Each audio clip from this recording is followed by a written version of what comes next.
রাধে রাধে বন্ধুরা, welcome back to my channel. তো তোমরা সকলে কেমন আছো? আশা করি খুব ভালো আছো, আর আমিও কিন্তু খুব ভালো আছি। তো আজকে হচ্ছে মহা দ্বাদশী। তো সকাল সকাল পালন করে পড়তে চলে গেলাম, তারপর পড়িয়ে এসে বাড়িতে এসে গোপাল সোনাকে ভোগ লাগালাম, তারপরে রান্নাটা চাপালাম। আর আজকে সকাল সকাল পড়াতে গেছিলাম, জানিয়ে যে দ্বাদশী গোপাল সোনাকে তাড়াতাড়ি করে অন্ন দিতে হবে।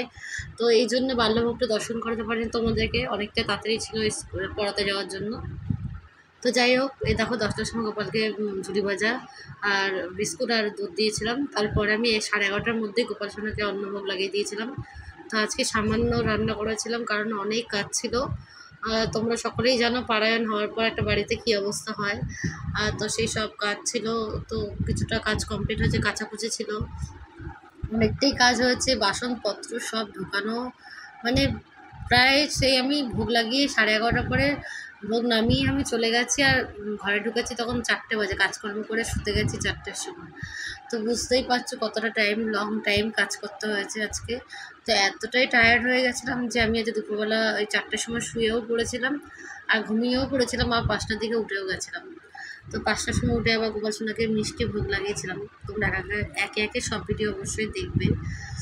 তো যাই হোক, তো গোপাল সোনার এত এত গরম পড়ছে যে গোপাল সোনাকে যে ভালো মন্দ রেঁধে খাওয়াবো সেটুকুনি হচ্ছে না। আর আমি যেখানটা রান্না করি পুরো রোদ্দুর এসে আমার গায়ে পড়ে রান্না করার সময়। তো পজিশান নেই, আর রান্না করার জায়গাও পাল্টানোর কোনো পজিশান নেই।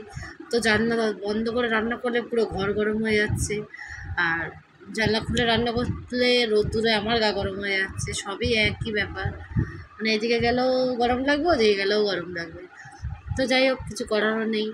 তারপরে আমি রান্নাবান্না সেরে আবার তার মধ্যে গোপালকে ভোগ লাগানো, আবার গোপালের অভিষেক আছে, কাজের তো শেষ নেই, তোমরা সকলেই জানো।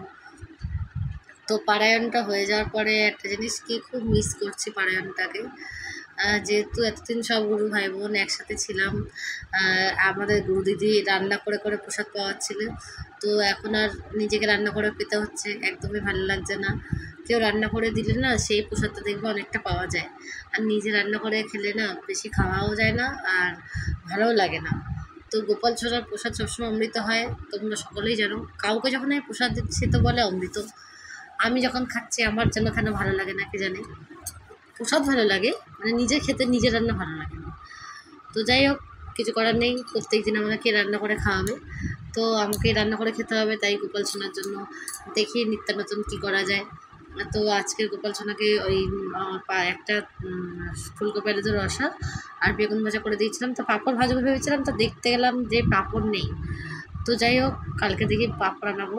আর এটা ছিল বিকেলবেলা গোপাল সোনাকে ওই যে 5টার সময় মিষ্টি ভোগ দিয়েছিলাম। তারপরে এটা আবার সন্ধ্যাবেলা আরতি করব। তো গোপাল সোনারা সব বসে আছে, আমি আরতিটা করে নিই। এখন যেহেতু বেশি ভিডিও লং করছি না, তাই সবটুকু অল্প অল্প করে তোমাদের সাথে শেয়ার করে দিচ্ছি। বেশি লং করলে আমি দেখেছি সবার দেখতে অসুবিধা হয়, বা টাইমের অপেক্ষায় অনেকে দেখতে পারো না। তো এই জন্য আমি অল্প অল্প করেই দেখাচ্ছি। তারপরে আমি গোপাল সোনার জন্য যে চাউমিন করেছিলাম, তারপরে এটা রাতের ভোগ দিয়েছিলাম। আর অন্ন আর রসাও ছিল, কিন্তু আমার মনে হলো আজকে গোপালকে আর অন্ন দেবো না। এত গরমে গোপালের 2-3 বার অন্ন খেতে ভালো লাগবে না, তাই জন্য চাউমিন খাইয়ে গোপালকে আজকে শয়ন দিয়ে দিয়েছি। তো আজকের মতো কিন্তু ভিডিওটা এই অবধি। আর তোমরা দেখো, আজ আমার যদি ভিডিওটা তোমাদের ভালো লাগে তাহলে অবশ্যই লাইক, কমেন্ট আর সাবস্ক্রাইব আর শেয়ার করতে অবশ্যই ভুলবে না। আর অবশ্যই তোমরাও ভগবানের এই পথে অনুসরণ করে চলবে। আর গোপাল সোনার সেবা করায় যে কী আনন্দ, যে সেবা করে যে একমাত্র সেই জানে।